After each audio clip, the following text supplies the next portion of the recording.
Hello, everyone, and welcome to another episode of Autism Stories. I'm your host, Doug Bletcher, the founder of Autism Personal Coach. Autistic people are the true experts of the autistic experience, and Autism Stories is where we interview autistic people to learn from their diverse stories, experiences, and get their insights. If you would like to be notified about each week's episode of Autism Stories, we suggest you subscribe on your favorite podcast listening platform. Now, on to today's episode, where Tempest McDonald joins us to discuss a new 5-part podcast that chronicles her life story up to this point. We hope you enjoy today's conversation. Tempest, thanks so much for joining me here on Autism Stories. It's an absolute pleasure and an honor to be here. I'd love to start out by learning about your story. Where would you say your story in the autistic community begins? Mm, that's a complex question because it really began in my birth, but I didn't know it at the time. So my conscious understanding of it began after my son was diagnosed. Prior to my son being diagnosed, I hadn't even heard of it. I wasn't aware of it. I'd seen the movie Rain Man. That was like the extent of what I knew. My son was after he was born, there were a lot of different things that was happening with language delays and motor issues and just really differences in interaction that led me to really think there was something going on. And that was when he got his diagnosis. And that led us onto a journey that involved a very deep transformation of my understanding of autism. So, I guess that's my short answer, if you will. I'm happy to expand anywhere that you'd like. Well, as part of your journey, you have a PhD in interdisciplinary studies in autism spectrum disorders. So, for autistic people that are listening to this episode, what do you think they should consider if they're thinking about a PhD? If that's a good path to follow, or should they run away as soon as possible? Oh, well, it is a tricky path. And I will say that's true probably for anyone, no matter where they fall along the spectrum. But I will say this, in some ways, it will depend on what your field is. I feel that some fields are more traditionally, autism populated. So if you're looking like towards the STEM fields, the science, technology, engineering, math, all of those, in many ways, there's actually research that was out, stating that the likelihood that autism was a driving force in those fields for a very long time is highly probable. But if you start looking at other types of fields, it can be more challenging. For example, in psychology, there is a comprehension of like almost like you have the professionals and you have the people that the professionals treat, and they are not the same.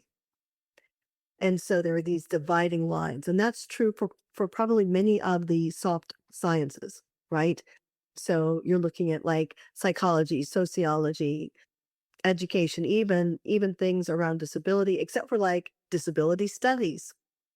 So the field that a person is interested in going into really matters in terms of how accepting they're going to be of autistic traits. And then it also is going to depend, a big part of a consideration is we know that, autistic people are more likely to have co occurring physical health conditions. And people with chronic health conditions oftentimes find that they're not well supported in the PhD programs.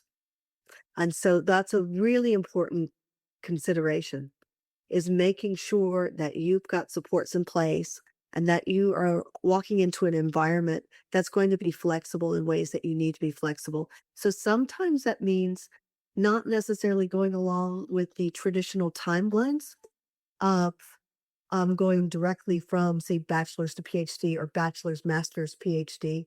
It's taking time in between to really get to know the department and the people that you will be working with to make sure that that it's a really good fit and that it's going to be a welcoming environment.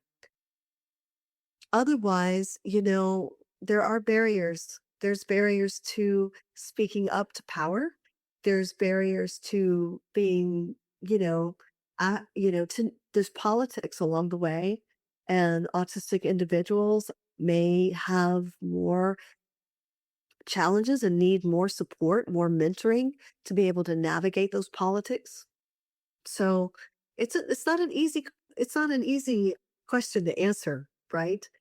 But I think being aware that yes, a person can pursue a PhD, but yes, one needs to be able to think about how does autism intersect for each individual pursuing the PhD is going to be really important. What are your needs? What are your supports that you got to have in place to make sure that you're successful? Autistic minds and a PhD, I think, go together, like bread and butter. Autistic minds, as far as doing the research, as far as thinking about the concepts, as far as all of that, you know, many, many of us have strengths that are perfectly aligned. But it's the environments of the PhD that can be challenging to navigate. Now, as a researcher, one of the papers you published examined National Institutes of Health awarded to autism researchers from 1985 to 2021 and showed that the National Institutes of Health awarded not a single grant, not one, to work that focused on improving health conditions for us as autistic adults through intervention programs or services. What did you learn about why this lack of support has been happening for so long? And where do you think that we are in 2026 with research that actually helps improve the quality of our lives? Because I want to say it again, not one grant was awarded to improving the quality of our lives. Right. And this is specifically on research that would be focused on the treatment of a co-occurring physical health condition. And it's a big deal because some of these conditions we've known about since, the 90s. You know, gastrointestinal issues in autism has been known about since the 90s. Sleep issues have been known about, sleep disorders, insomnia. We've known about these for a long time. And these are conditions that are researched in children, but they're not researched in adults. And this distinction matters. And the idea that there has not been any credible research proposed on physical health conditions in autistic adults, many of you know, just it's ludicrous, right? Many of these researchers who were studying children wanted to study adults, and they will describe how, yeah, I've tried for 17 years to get a grant on an adult, and they just can't get it through. And your question is, what's keeping that from happening? And what's happening is this. Each national institute, so the National Institutes of Health is many different institutes, and each institute specializes in a specific area. So particular conditions are housed under a particular branch of the NIH. So you have the National Institute of Mental Health. So anxiety, all the research that's on anxiety, depression, and mental health conditions would be under NIMH, the National Institute of Mental Health. And so that institute doesn't study, say, cardiovascular disease. They study mental health. And autism happens to be housed in that institute. An institute that studies sleep disorders, for example, would be the National Institute on Heart, Lung, and Blood, which also includes sleep. And the reason for that is cardiovascular disease is in that, and sleep affects cardiovascular disease. And so they happen to put sleep in there as well. So that one, if you're studying cardiovascular disease, you're studying sleep disorders, etc., that's the institute that you would go to for those grants. But the problem is this: if you're studying physical health and autism, and you go to NHLBI, the National the National Institute for Heart, Lung, and Blood, right? To say, hey, I want to study cardiovascular disease over here in autism, they will say, oh, wait, wait, wait. This is autism. We don't do autism. Go to National Institute of Mental Health. And you say to them, but this is not mental health. This is cardiovascular disease. Yeah, but we don't do autism. And the issue with that isn't so much that they're telling you to go to a different institute. It's that that institute is in that very moment discriminating on the basis of disability. They're saying, we will not treat a person with this, we will not consider grants of people, of adults with this disability. And but we will if the grant, and you can look up grants that are on in the African American community, cardiovascular disease African American community. You can look up cardiovascular disease in the Amish community. There will be grants. You can look up so based on religion, on sexual orientation, on everything that would be under the Civil Rights Act, which disability is not. But everything that would have been under the Civil Rights Act, you can find those grants. But disability, which is covered under the Americans with Disabilities Act and the Rehabilitation Act, it's protected by law, and government agencies are not allowed to discriminate on the basis of disability. But when you have that sort of policy set up where they're sending you to some other non-existent institute to look at cardiovascular disease or physical health and autism, then that's where you have structural discrimination that's in place. That's a lot. The thing that popped into my head as you were saying that, and I just want just to kind of hear your opinion whether you feel like this is accurate.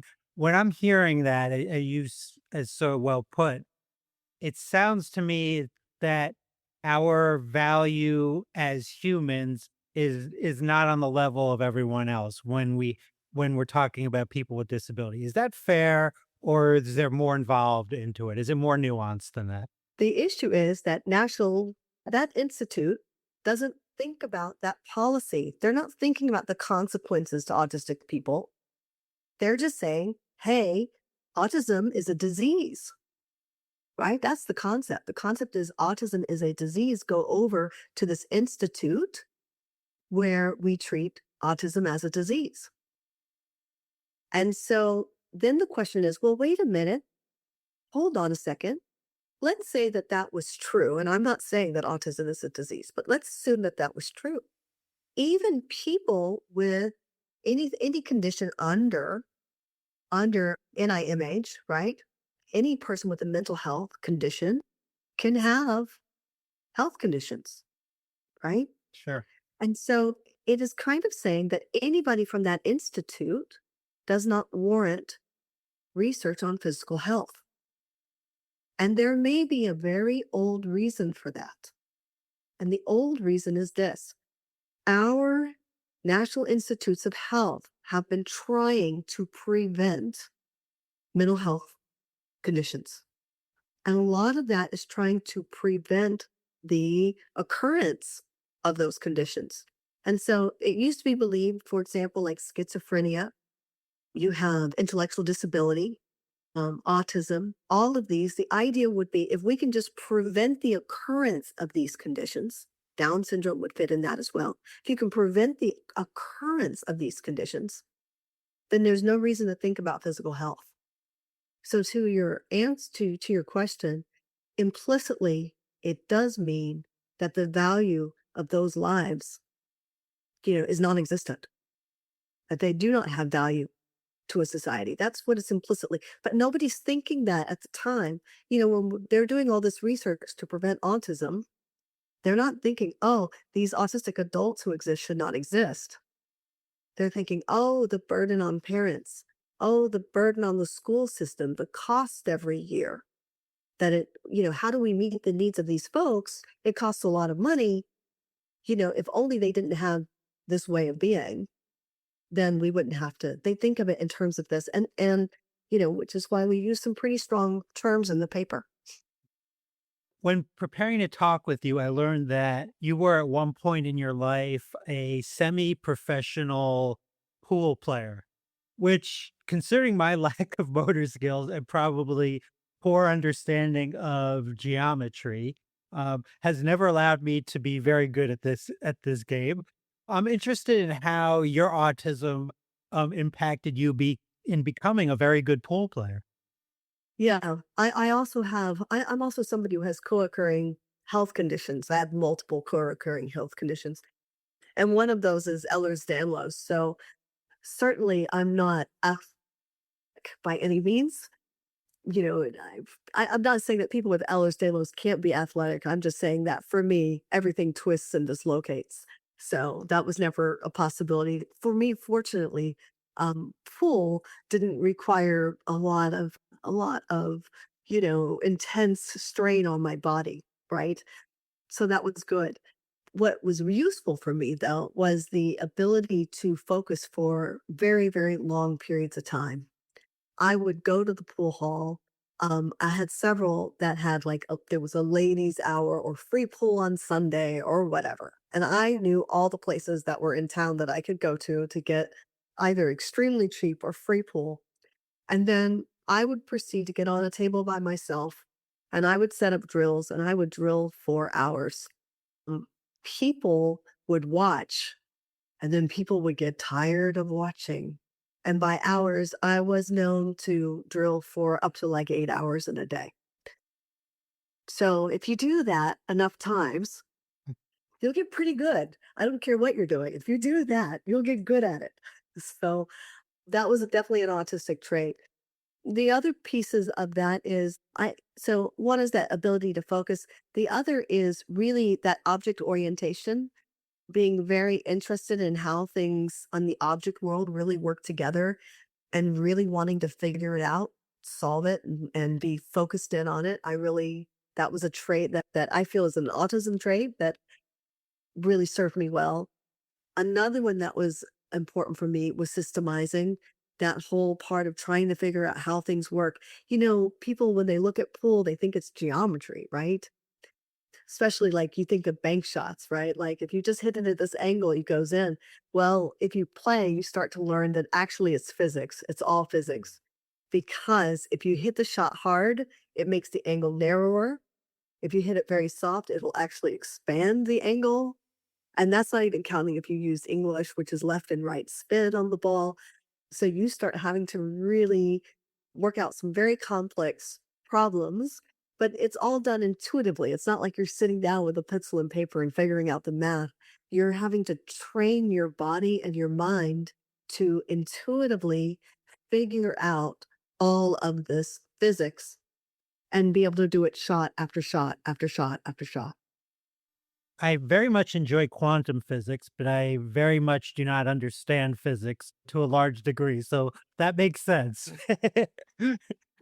I could listen to someone talk to me about quantum physics all day long. It's fascinating. I think It is. yes. Now, I understand that along your research, you're a licensed professional counselor and that navigating power dynamics, particularly through the lens of critical race, feminist, and cultural theories, is central to your practice.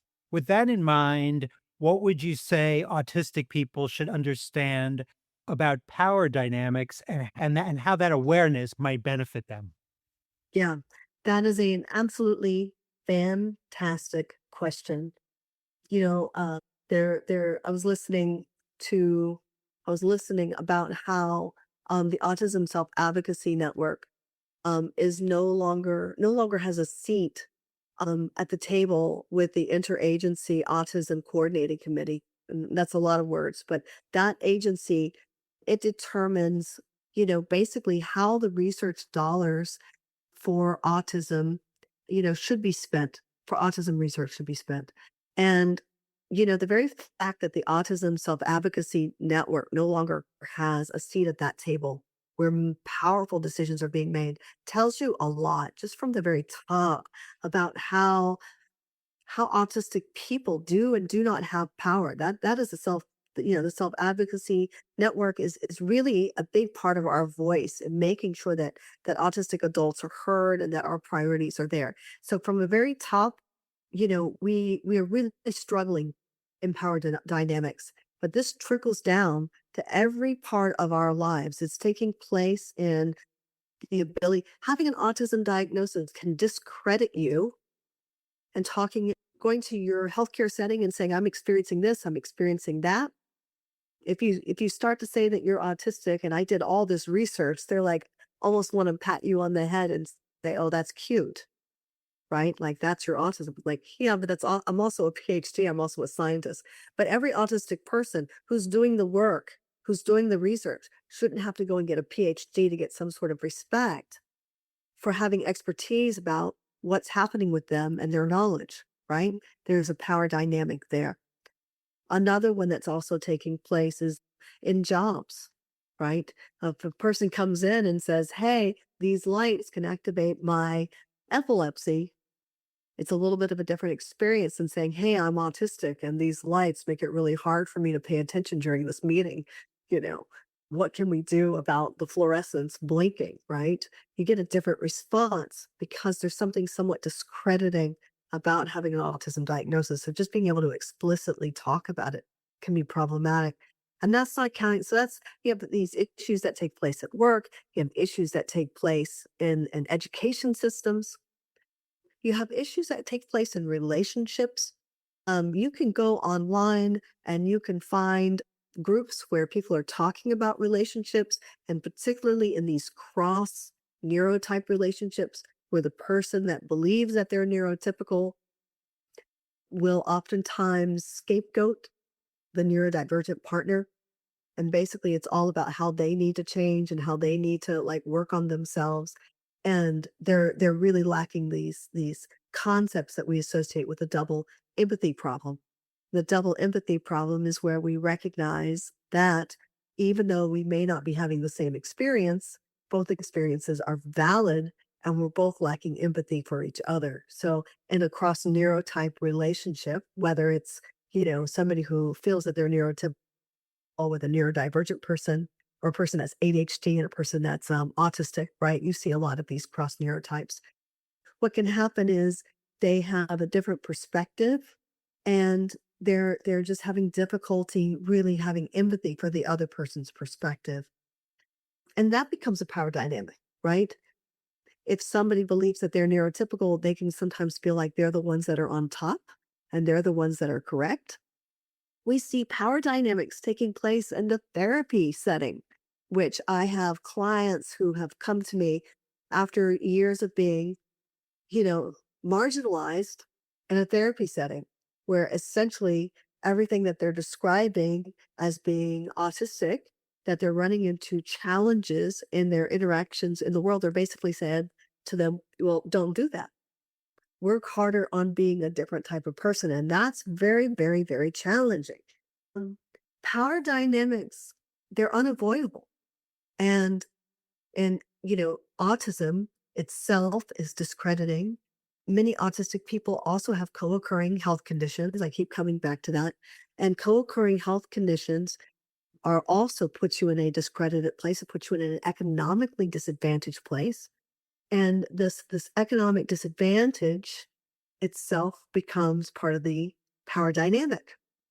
And so it becomes cascading. It becomes a cascade of intersections. In the therapy scenario, when I'm working with autistic clients, a big part of what I'm having to talk with them about is developing skills, not to catch up to what everybody else has, but instead I'm having them develop skills that most of the people they meet do not have. Okay. And these are going to be conflict management skills, and they're going to be self leadership skills. And in the process of using these skills, of learning and using these skills, you have to come in contact with really grapple with the concept of ableism, which is, all right, here I am, a person who's autistic, who might be having, three different chronic health conditions and chronic pain. And I'm going to have to learn how to self regulate better than the people around me to get my needs met. When and the concept of ableism here is that I actually have fewer resources to me physically to do it. And yet if I want a different outcome, I have to do it. And so a big piece of a neurodiversity affirming therapy, of really considering these systems oppression theory, is very much validating that yes, that is an ableist society. Yes, it's unreasonable. Yes, it's unfair.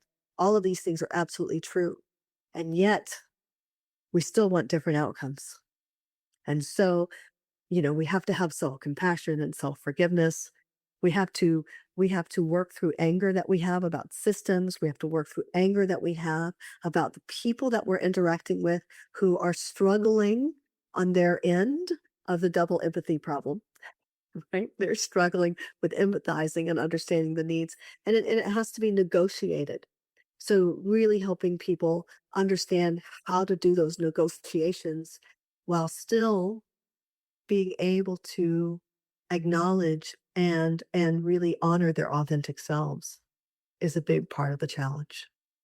Now, this past month, a new 5-part podcast, When Autistic Kids Grow Up, was released that chronicles your life story up to this point. Um, what do you want people to know about the podcast? First of all, I'm going to say that having a podcast centered entirely about you is an unusual experience and one I have no template for. I've never known another person that's ever gone through something like this directly. Sure, like talking about a piece of your career or some snippet of your life, yes, but this was really a comprehensive chronicling, with large pieces left out, but you wouldn't know it if you were listening to it because it's pretty in depth. Well, so the first thing is that's it's in depth. So if you really want to listen to an experience of what it's like to go through life as a multi-generational autistic family. So my parents, myself, my son, all of us with complex health conditions, all of us with complex economic situations, and navigating, healthcare systems, navigating education systems, navigating employment. It's a big piece of that.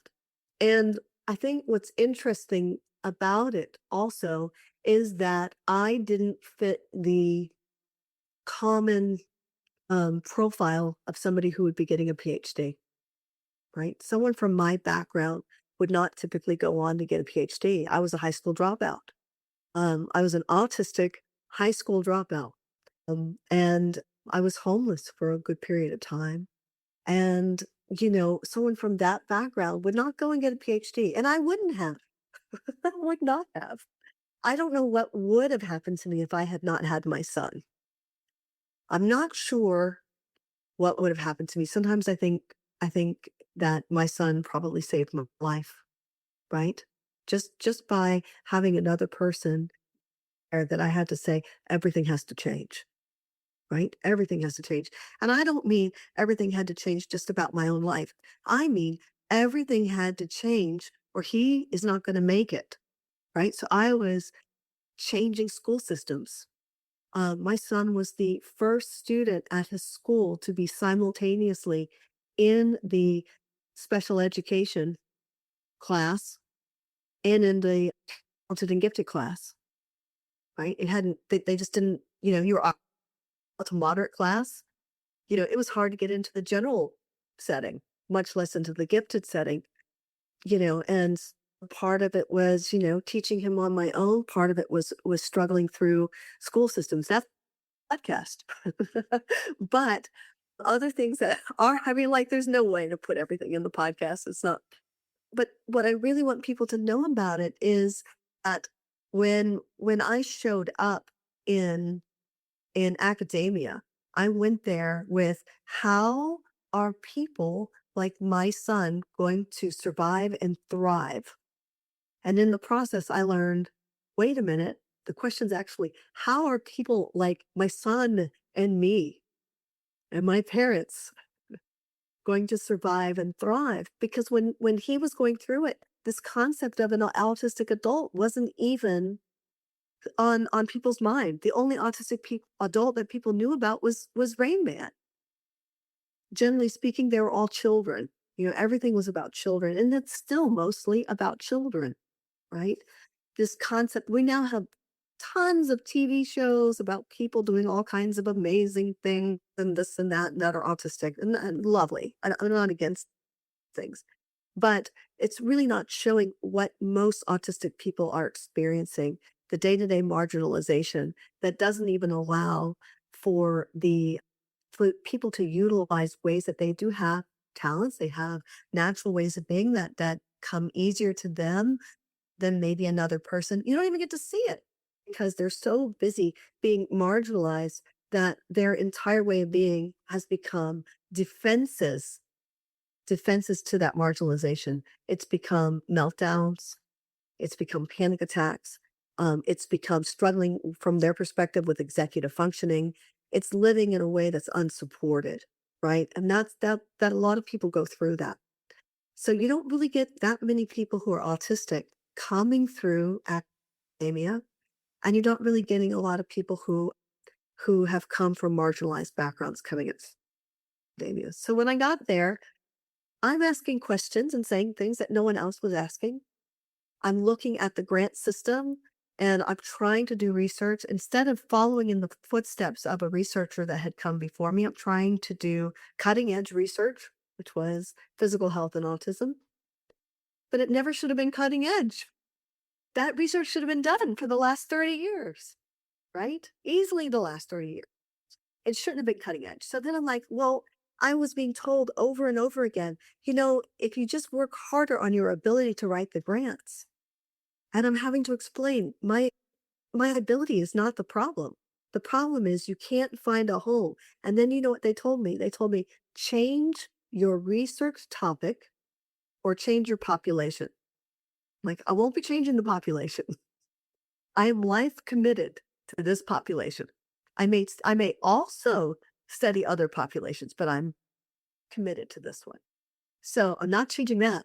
And what are you saying? Change my research from anything in physical health, but but people are suffering. What do you mean change it? And so finally I had to explain I will change it, but I'm not going to change this line of research investigating the fact that you can't get this funded. And that should have been non-controversial. Okay, yeah. Protect your research, your career, keep going, find ways you can get funded. But yeah, also investigate why this isn't getting funded. And what was shocking to me was discovering that there were systems and people who would be against finding out why physical health research isn't being funded.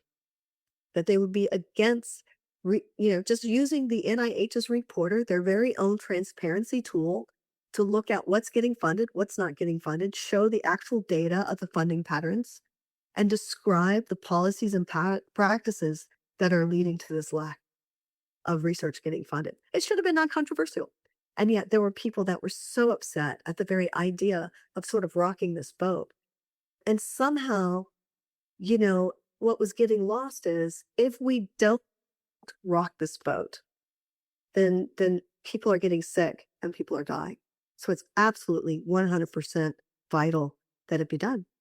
And at some point, I was told during a research meeting by a researcher in front of other people at that meeting that you need to be really careful because it could be viewed as biting the hand that feeds. And I was like, the NIH doesn't want to discriminate. They don't know that they're doing it. I contacted the NIH and I went to them and I said, hey, what can I do about this? How do I report this to the NIH? And you know what I learned? The NIH has no mechanism to receive a report on how their policies and practices are discriminatory. They have no mechanism, you have no way to do it. And they say, okay, these are your options. You can contact the attorney general. You can go through the justice system for civil rights. You can, she was, you might go to the media. And I'm like, but let me get this straight. There's no way to directly just tell the NIH. Like, I'd like to just tell the NIH and the NIH can look into it and correct itself. And she's like, "No, I don't have any way of doing that." Like, okay. It's mind-boggling, right? Yeah. It's mind-boggling. So that's a piece that's covered in it.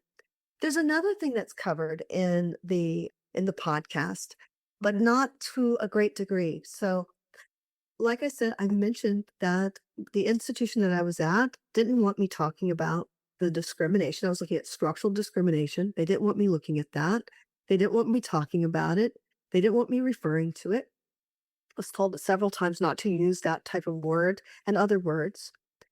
And at one point, I was told that because I was talking about this, that my position was not going to be renewed. And I was faculty, and that was a big deal. So I was looking at the whistleblower laws because I was whistleblowing discrimination that took place in my workplace environment. Getting grants is considered to be your workplace environment. So the NIH becomes your workplace environment. And so I'm whistleblowing the discrimination that's taking place in the grant writing in the grant funding environment. And and that would make any type of retaliation to that whistleblowing illegal, or so I thought.